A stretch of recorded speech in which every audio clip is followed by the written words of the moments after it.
Ryan Jarrell here for All Access MMA, and you know who my next guest is, Joe Solecki, and he has a big fight on his hands. Jim Miller on April the 10th on UFC ABC 2. Joe, how are you? I'm good, man. Thanks for having me on. Yeah, super excited to be here and ready to go. About less than 4 weeks now, so we're in the meat of fight camp, ramped up, and just feeling good, man. Ready to go. Yeah, well, this is an awesome fight. I can't wait to see you guys step in the octagon together. The last time we spoke, I believe it's been 9 months ago, right before you were getting ready to face Austin Hubbard, and you really went in there and looked phenomenal, man. You know, looking back at that fight now, obviously it's got to be the marquee win of your career so far. How pleased are you with what you did, and did you feel like your game plan, you were able to execute it to a T? Yeah, I think so. I appreciate it. And yeah, I think we did a good job. You know, that was my coaches. You know, that was John Salter and Chris Goud. And then lastly, you know, mostly our head coach was the chief corner for that fight because John was fighting in Bellator that same night or the night before was Jeff Jimmo. So he was, you know, I was almost, you know, I have to go in there and I have to get real tired. You know, I have to be the guy that gets tired or gets hit. So he was saying, you know, we're going to put pressure. We're going to put pressure. We're going to stay on that elbow, do this, throw our right hand. And I was like, sounds like a lot of output. And sure enough, we did all that, and it worked out, you know, way better than I could have even expected. So that's just the genius of the coaches, man. And I worked hard for it, but they had the game plan. And I think this is going to be the same thing. You know, they have a good idea of what they want me to do. And it's the one thing I'm good at is I'll show up, I'll work real hard, and I'll listen. So I think we have the recipe to get the W. Obviously, you have good cardio regardless, but for that fight against Austin, did you feel like you really put an extra emphasis on your cardio in that particular camp? Yeah, you know, and not because it was him, just because it's every single fight I'm trying to. So the more we get out there and the more experience I get, like with Wyman, I got to log 3 rounds in the actual UFC cage. You know, that was really important. First fight in front of a crowd that big and stuff like that. And I felt very, very good, but I was going, okay, where can we improve? What's the toughest part of a fight for me? What's the, you know, when do I get real tired? And by doing that, you know, we ended up adding on some other things. Like now I do, you know, my 2 usual conditionings per week, all my regular practices. Now we added like a little fight simulation type thing that we do to simulate that, you know, for a grappler getting from the floor back up to the feet is always tiring when a guy's trying to fight up. So some things to simulate that, and just that was for the Hubbard fight. And I think it's just good to have that in there from now on. So something we kept in there, you know, and yeah, just putting in a ton of volume because I thought I was going to fight a lot earlier than this, even maybe before the new year. So never really backed off. And now we just get to like dial in as these 6 or 8 weeks of camp go instead of, okay, let's get in shape. I've been in shape the whole time. So I think this is the best I've ever been going into a fight, and I'm excited to show it. Yeah, well, that's great to hear. Now, obviously, people knew how good you were prior to that Hubbard fight, but he was a guy that really, you know, has a lot of steam behind him as well. Do you feel like that win, the way you did it, really just was kind of like your coming out party here in the UFC? You know, I don't know. I think for even my own friends, family, teammates, it was a good, like, oh wow, like you can do this. Because you know, the thing with the Wyman fight is it was a good fight, but it was kind of ugly and gritty, and he was kind of, you know, on the way out. And there's always ways to discount, but I do that with myself too. I'm like, well, maybe I caught him early and that's why, or, you know, so for me, I don't look too far into it. I always just try to find a way to say I got lucky or he had an off night or whatever it might be. And that's not fake humble. It's just how I operate. But yeah, I think for a lot of people, it was like a, whoa, like you can really do this. That guy was a climber, you know, that wasn't some guy they were feeding you to beat. That was somebody that, you know, it was a test and I passed. So I take solace in it. I like the fact that I got to get in there with another guy like me, who's a prospect, as they're calling us. So yeah, I definitely take pride in that win. Yeah, big one. So congratulations there. Obviously, you've been a very busy man outside of the cage as well. A new addition to the family, baby Nora. She's absolutely adorable. What has that been like for you the last few months? Oh man, it's been fantastic. It's the best thing I've ever done in my entire life. You know, that everyone always says that, and it sounds like the biggest cliche, but then you go through it and you're like, oh wow, like I see what they're talking about, and then some. And it's just been incredible. You know, I was saying in another interview is like my coach Jeff Jimmo always talks about, you know, we stay disciplined all the time. He's like, oh, you weaponize the tool of discipline, you know. And I'm not a big motivation guy. I think that's kind of motivation comes and goes. You know, when you feel good, it's easy to be motivated. You know, if you're relying on motivation, when you get up and you're sore, it's gonna, you know, you may not work as hard. I rely on like discipline, but then I had the baby. And you're like, wow, this is kind of like weaponized motivation or inspiration. Like every day I look at her and I'm just amazed by her. I'm amazed by my wife, and just, it's easy to go to work every single day and work as hard as you can when you have that to come home to, but also when you have that family to provide for. So it's kind of taken, I don't know, it's taken fighting to a whole new meaning for me. Like I love fighting. I love fighting now more than I ever have. But I'm realizing now that, when they put me in the dirt, there's a lot more things that are going to be on my tombstone before fighter, And I think that makes me a lot more dangerous. Is now fighting is something I love to do and I want to do and how I get to provide. But I don't live and die by wins and losses anymore. And I think that's where I can kind of fight freely. And I felt that going into the Hubbard fight, knowing I was going to be a dad. But now, even more so. It's just like, yeah, okay, cool. Like I had to go out there 15 minutes, get exhausted, get beat up, get stitched. Cool. Like let's get home to my kid. So, and let's get home with a win. So it's just, I don't even know how to describe it. It's just an unbelievable feeling, and it's made my life better in every single area.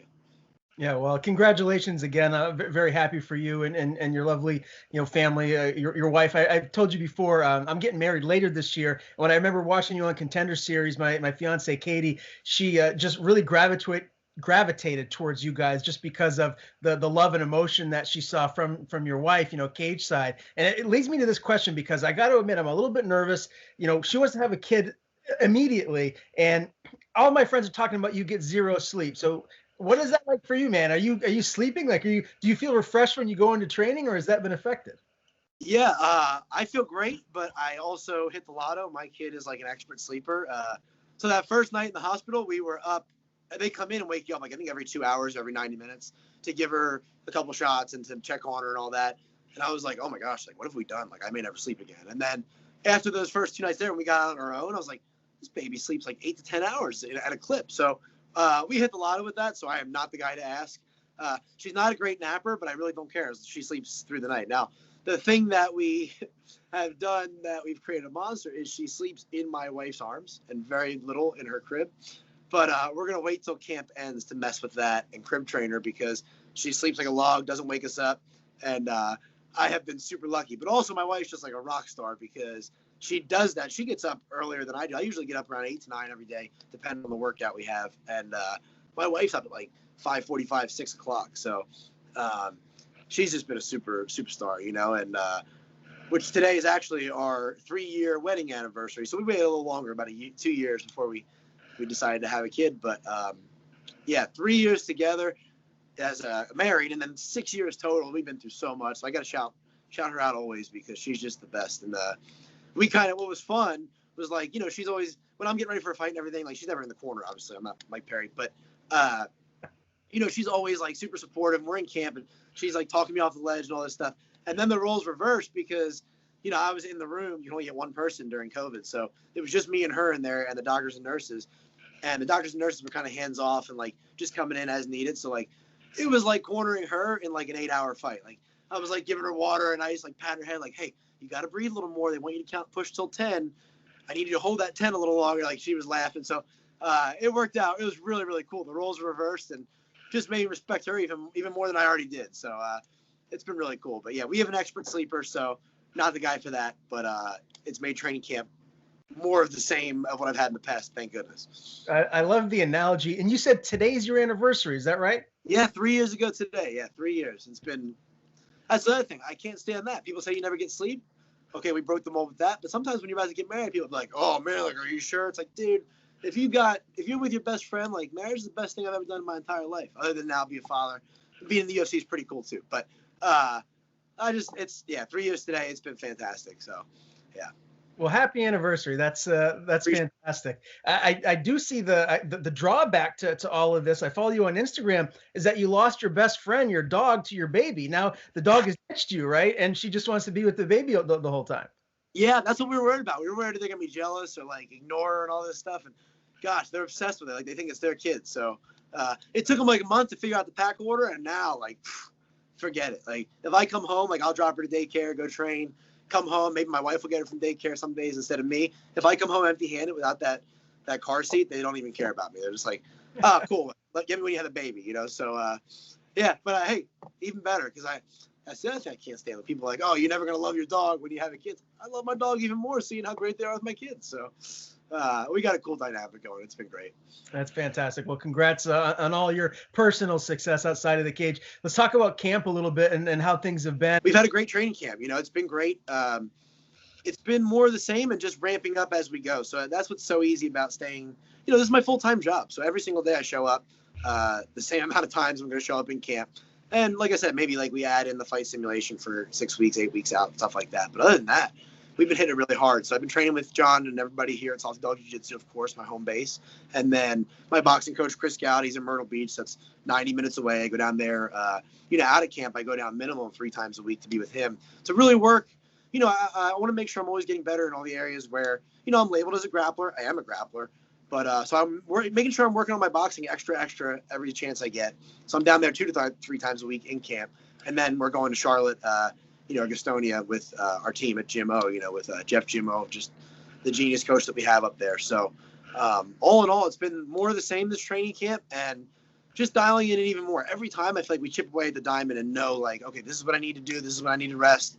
And it's been fantastic. The great part is I'm fighting a great grappler. Obviously, Jim Miller's got a lot of tools in the toolbox, but I've got a lot of great grapplers to train with. Guys who maybe aren't fighting or competing, but we know are world-class here at Salty Dog. And then you go to Jeff Jimmo's gym and tons of great looks and training partners there. And the good thing about having him as our coach is, he's already coached a guy for a camp against Jim Miller. So, and I was in that camp. I was being Jim Miller, trying my best, So I got to study him a lot then too. So it's been a great camp, and it's really easy to get going and just give every single bit of energy every session when you're fighting somebody like him, because I know what an opportunity this is. I don't care what happened in his last fight, what happened the fight before that, whatever it's been. This is somebody, I'm a Jim Miller fan, so I'm going to come out there and respect him by giving him the best fight possible and respect me by getting the win, So it's been fantastic, and I'm just ready for it to be here, man. I'm excited. How beneficial is that for you to already have that preparation, helping a teammate get ready for him in a previous fight? Does that make you feel like you're already ahead of schedule here for this one? Yeah, I think so. I think it got me back to doing some things too that maybe I took out of my game. Maybe I was being too conservative in my grappling and not going for the neck enough or things like that. But then when, Scott got the fight, it was like, okay, well, I gotta do that. What does he throw? Okay. How does he throw his left hand? I'm not left-handed. So I was going left-handed a little bit, learning a lot about him. But even before that, I'm a big Jim Miller fan. That's like asking me something about Frank Yeager. Like, I know their games pretty well because they're guys I try to learn from. So I probably do a lot of things that they do, which is pretty cool, So it's been really easy to adapt and know what I want to do and where they're good and where maybe I can, exploit. So it's been awesome. As you said before, we're about a month out now from the fight. What's the weight at right now? Are you pretty much on pace to make the cut like normal, or has it been a little different this time? Yeah, it's been, I'm on pace. I'm always within striking range of that weight, which I hate to say because then you're always the first guy that your manager's going to call with that 1 week, 2 week notice fight. And yeah, but I feel really strong. I feel lean and feel healthy. I'm right within the wheelhouse of where I always am this time. I really don't start checking the scale too diligently until about 2 weeks out. And then I know I have certain benchmarks that I like to hit and be ready to go for that water weight cut. But as far as like the body weight cut, I eat healthy all year long. I keep my cheat meal in until about, once a week till about a month out. After that, I take that out, and then it's pretty simple from there. But I feel really, really good. One thing that we had to make some changes in our training just due to scheduling and stuff, and I've actually gotten to get back under some good strength training, getting under some heavy weight again. I was doing a lot of movement, a lot of agility, and still keeping that in, and always doing my conditioning. But for a while, I had taken out a lot of the strength work, and I was feeling it. Especially doing that back-to-back camps, getting ready for the 2 Hubbard fights, and just kind of staying in camp during COVID before that. So really needed to build my body back up, and I've been getting with Bo Sandoval at the PI for the strength workouts, and I feel really, really good and really healthy. So I feel like I'm like 170, probably 2 or 3 right now, and I feel way different at this 172 or 73 than if I would have talked about it going into the Hubbard fight. I felt real banged up and real injured there. So I feel healthy. I feel great, and I think it should be a smooth weight cut again. Knock on wood. Fantastic to hear. Now, right now, obviously, the UFC's lightweight division is kind of like their gem. I mean, there's just so many great fighters in the top 10, top 15, and even going out further than that. If you could play matchmaker right now, if you were hired to be that for the UFC, how would you match up the guys at the top of the division if you had your choice? Because there's so many interesting matchups. And with Khabib being retired and essentially saying he's not going to come back, the division's in flux a little bit without an actual champion. So if you could do that, how would you shake it up? Yeah, I would definitely give just an unknown, maybe like a 5'9" kid from Jersey, Italian, like that Rocky shot at the Conor McGregor money fight. Win or lose, just give him like a guaranteed $1 million. No, no. But I think ideally, I mean, I'm a Dustin Poirier fan too, so I'd like him to get whatever he wants to do. He wants to fight McGregor again, but really, I'd like to see him fight for the belt with probably Oliveira. See maybe Gaethje and McGregor coming off losses, and then maybe have Chandler fight the winner for the belt, or have Chandler fight maybe Dariush would be cool. I think they just matched him out right with Tony. So, but I think that big one is probably getting an undisputed champion again. You know, I think that would be the coolest thing, because then it keeps the division kind of moving. It gives everybody that end game goal of, okay, I want to fight the champion, and it puts a face with the champion. It's kind of weird when a division as talented as lightweight wouldn't have a champion, you know. And I think there's no chance of Khabib coming back from everything you see. I think it's time to move on. You know, I think it's time to crown a champion before the end of summer for sure. But you know, unfortunately for me, I don't have those problems. I don't got to worry about it. But it would be nice to know, just so you have that person to shoot for, you know. You hear guys talk about it all the time. Guys at 145, when Aldo was the king forever, were getting into the sport at like one pro fight thinking about Aldo. You know, you always kind of train for whoever the champion is. So it would be cool just for all of us out here in the 155 division to know who that is at the time. Yeah, no doubt about it. Out of those guys that you mentioned in the top 5, who would be the hardest stylistic matchup for you, and who would be the easiest? I know none of them would be like easy because they're all phenomenal fighters. Like stylistic wise, like who do you feel like you'd have the best chance against? I think the best is probably somebody who wants to grapple. You know, so I don't know who the top 5 are.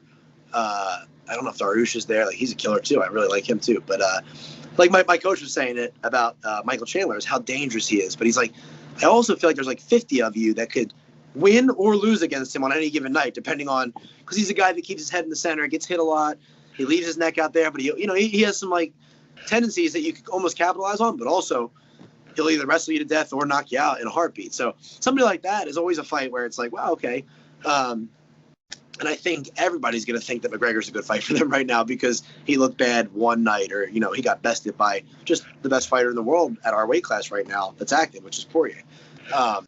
But I think probably that. I think the worst for anybody, even though he's coming off 2 losses, is when he's on, is Tony Ferguson, because he's never going anywhere. You know, if it's 5 rounds, he's going to be in your face for 5 rounds. So you better be ready to fight for 5 rounds at his pace. So that's the worst matchup for probably anybody, even though we've seen him be beat twice in a row. So those are special performances, though, that got that done.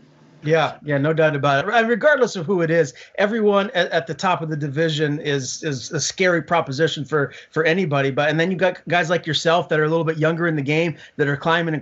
So I'm really excited about what the UFC is going to do here moving forward with the 155-pound division. Now, I got to ask you, too, I think it's a huge deal that the UFC is going to be on ABC again. What Dana White is doing and just raising the level of the UFC brand and getting it in front of a national audience like ABC is just enormous. Yeah, I think that's incredible. You know, I don't know if is my fight going to be on there. Is the whole card? Is that how it's working? I believe the main card is going to be on ABC, but aren't you on the main card, right? I don't know yet. I haven't seen it, but if so, either way, even just having gotten to be on the ESPN first, and now it's probably leaning towards where a lot more cards will be on ABC. I'm sure it'll happen. If not this card, then, you know, soon.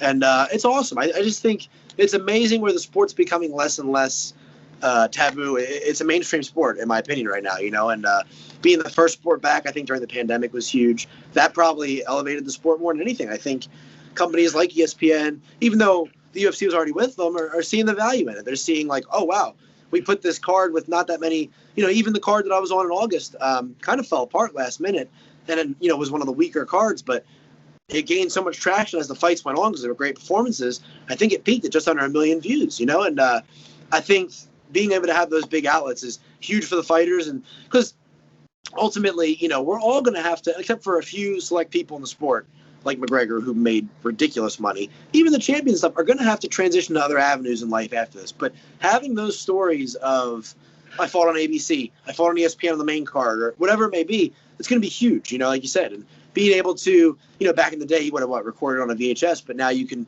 DVR it or whatever. You can pull that up and show your grandkids, and I think there's something to be said for that. It's pretty cool. So, gosh, the UFC is doing a ton of big stuff, and it's cool to be a small part of it. Yeah, no doubt about it. I'm excited to see what's going to happen here moving forward. All right, let's talk about this matchup with Jim Miller, man. I mean, he's a veteran, if there ever was a veteran. He's 32-15. He is coming off that UD loss to Vince Pichel. Prior to that, he had that big win over Roosevelt Roberts. He beat Clay Guida. He had that loss to Scott Holtzman. So when you're looking at him right now at this stage in his career, what do you feel like his biggest weakness is that you might be able to exploit in this fight? I don't necessarily know that there is one. I don't think there's a gaping one. I think the best thing for me is to be a little better everywhere. And I think I do have that edge. He has the edge and experience, but kind of like I said going into the Wyman fight, and I truly believe this is experience plays a factor. If I'm going to fight young and non-composed, or whatever the word would be, if I'm not going to fight composed, experience plays a huge part. If there was a crowd of 20,000 people and I'm going to get rattled by that, experience plays a huge part. If I'm going to stare at him and be like, this is Jim Miller, experience will play a huge part. But I don't think it's going to really come down to that. I think it's going to come down to winning positions where we have to grind and kind of race to, if we're in a scramble, I got to race to the finish before he does. And I think that's something I do very, very well. So I think that's what it is. I think it's going to be edging him out everywhere and, putting in that extra 1% when, we're tired second and third round, when we're battling for position or battling in, stand-up exchanges, whatever it may be. I think against the cage is going to be huge, and I think being positional on the ground is going to be huge. He has a fantastic guillotine. He's good in the scramble. He'll take you back in a heartbeat. But for me, I always grapple very disciplined. I always try to. On the cage, I always try to be very disciplined with my head position, my underhooks. And I think if it goes that way in a fight, that's where it's going to be all the difference. On the feet, I think I have to have the discipline to know if I get hit, not to keep hitting. You saw it with Clay Guida, the Clay Guida fight, and a little bit the first round of Scott's fight is kind of getting touched and then wanting to kill him. And I've tried to never fight like that. I'm not too humble to move my feet. I'm not too proud to move my feet. Rather, I'm not too proud to move my head. I'm not too proud to go, I lost that exchange. I'm going to reset and get back in there and get the next one. So if I fight like that, I truly think that's my path to victory. And I think the odds are very, very, very much in my favor there. And I see my hand getting raised by a tough grinding decision. That's 3 fights in a row. And the last one didn't end up that way, but 3 fights in a row where the blueprint was, I got to grind to a decision, but I'm happy to do it. That's where the work's at. So that's actually what I was going to ask next is, do you believe that you will have to win a grinding decision and go the distance all 15 minutes, or do you feel like you could catch him in a submission or knock him out? Where are you leaning when you actually think about that? Yeah, I think I have the ability to choke out anybody on any given night. I really, really believe that. I've been doing this my whole life, and if somebody leaves their neck out, I can definitely catch it. But I never bank on that. Even with I've fought some guys that I knew had great stand-up and zero ground game. I've never banked on that. When I was inexperienced as an early pro, I had coaches before that were telling me oh, you're going to go out there and choke this guy in the first round. And that causes a huge, huge adrenaline dump if it doesn't happen. It's very, very dangerous to sell out on a submission that's not there. So I never plan for that. I always plan for a 3-round decision. I train for that, and I look at it like sparring. If this guy came in and I was going to spar him, but maybe I guess in UFC gloves or little gloves, if I submit him, I don't get to stop. I got to get up and keep going again. So how can I beat this guy in every single area? The other thing I try to do, being a grappler my whole life, is how would I beat this guy if it was just a kickboxing fight and someone paid me $1 million to not shoot it and take him down? So I try to look at it from all those areas and plan for that fight. And then if it goes differently, like the Hubbard fight, fantastic. But I do believe, if something's there, I'll always go for it. If something's there, there's a chance to, take Mount or tie his legs up on top and, put some water in the basement for later on in the fight. I'm definitely going to do it. But I don't think he's the kind of guy that's going to lift his chin, give me his neck, or, let me TKO him. So I'm going to have to earn it if I do. Yeah, no doubt about that. He is a veteran for sure. We talked about earlier. Now, what does a win over him do for you right now at this point of your career? If you do go in there and you beat Jim Miller and you do it decisively, do you feel like you're cracking the top 15 here? I'm not terribly worried about it. I don't think so because he's coming off a loss probably. So he's probably a little lower in the rankings than he was when Scott fought him. But it definitely proves that I have staying power, and that's what's important to me. I really don't want to prove anything to anybody anymore. I want to keep climbing. I want to be the world champion one day, but I want to do it because it's what I want to do. I want to do it because it's going to take care of my family for a long, long time. That's what I want to do. And that's the biggest thing with being a father now and some other things is I'm just secure in who I am. I'm not trying to prove myself to the whole world watching on ABC or ESPN or ESPN Plus. I really don't care. It doesn't mean I don't appreciate the sport. It just means I fought those fights already. I fought those fights at CFFC when I was trying to prove to everybody that didn't believe in me that I could get to the UFC and watch, I'll show you, Then I got here. Okay, well now I can't fight like that anymore. It's got to be – that's a very short-term motivation, So now I really don't care. I want to be the top 15 one day, trust me, but I'm in no race. I just want to win this fight, worry about that. I'm going away for a couple days afterward, win, lose, or draw with my family. And that's what I want to do. I want to bring 2 checks home to my baby and my wife and go spend some time with them and then take the next person out that they call, and that's I think how I'll get to where I want to go is by taking bite-sized pieces and taking it as it comes. So I know that's not really an answer, but I know a win over him means a lot to me, and I know a win over anybody at this stage means a lot to my family because it's my 3rd fight and it's a 4-fight contract. Usually you get a new contract. So every single fight, it means a lot to us. So treat it like that. But definitely cool that I'm fighting a guy I used to look up to and still look up to. And I'd rather fight him than somebody I don't like. People always say like I grappled Gary Tonin a long time ago. And everyone, even now, I've gone from, an amateur fighter to the UFC to this and that. And people come in the gym all the time like, dude, I saw this match you had. And I'm like, oh, it's going to be like the Hubbard fight. Like, with Gary Tonin, I'm like, oh, I lost. But I went after, and it was a good match. And then I got submitted. But he was better than me, so I can live with it, And people always be like, well, I was a Gary Tonin fan then, too. They're like, don't respect Jim Miller too much. Don't not go after him. Like, dude, trust me. Like, that's somebody's never been in a cage and heard that clink. Like, it's impossible to not try and get the win. So, I'm just a win over him would mean a ton, and we'll see what happens next. Yeah, well, we're all excited to see what is going to happen as your career continues to unfold. Are you trying to be a little bit more active in 2021? Like, would you like to fight, a few more times, or tell me what like your dream scenario would be here moving forward for your next couple of fights? Yeah, absolutely. I'm getting started a little later in the year than I would have wanted to, but I think it was good because it gave me time to build back up and really start working on. Every time I get 7 to 8 months between fights, like the couple times that it's happened now, I feel like I've come back a different person, So hopefully that's more the same, and I think it will be. But yeah, I want to be active. I'd like to fight at least 3 times this year. I think would be great. I would have been more active. I guess I would have had at least 2 last in 2020 if I didn't have to pull out of the Hubbard fight for COVID. So, I think 2 to 3 times would be fantastic. I'm always training, so I'm always ready to fight. So we'll see what happens, but. Yeah, hopefully I come out of this healthy, ready to go, and get right back on the horse. Very good. Well, again, Joe will face Jim Miller on April the 10th. Joe, it's always a pleasure to talk to you, my man. Before I let you go, tell everyone where they can find you on social media. And if you have anyone you want to thank, the floor is yours. Oh, thank you, man. I appreciate it. Everybody can just find me at my name, at Joe Solecki, on all the social media. I think Facebook is like a Joe Solecki MMA or whatever, but everything else is just my name. And I just want to thank everybody that supports me. I've had a huge amount of support my entire career, and it seems to keep growing and growing, and I just can't thank those people. You lose some along the way, be it teammates, be it coaches, be it whoever it may be. But the ones that stay really, really mean a lot. So just the guys that we talked about, John Salter and Chris Gowd and Jeff Jimmo and John Hassett, my coach from New Jersey, my original lifelong coach. Just all those people that have been there for the whole ride, man. Everybody at the gyms that I already mentioned, Fitness Edge MMA, Jimmo, and Salty Dog. And it's just been fantastic, man. And my family, of course, my baby and my wife have just been fantastic. And just it's been a really great whatever it's been since the last fight, 7 months. It's been fantastic. Like really, really coming out here. Maybe a year ago I wouldn't have been ready to fight Jim Miller, but now this isn't. I don't feel like it's a kid who just got signed to the UFC fighting a grown man. I feel like this is 2 grown men feeding their families, getting ready to get after it. And so I have my family to thank for that. It's just been.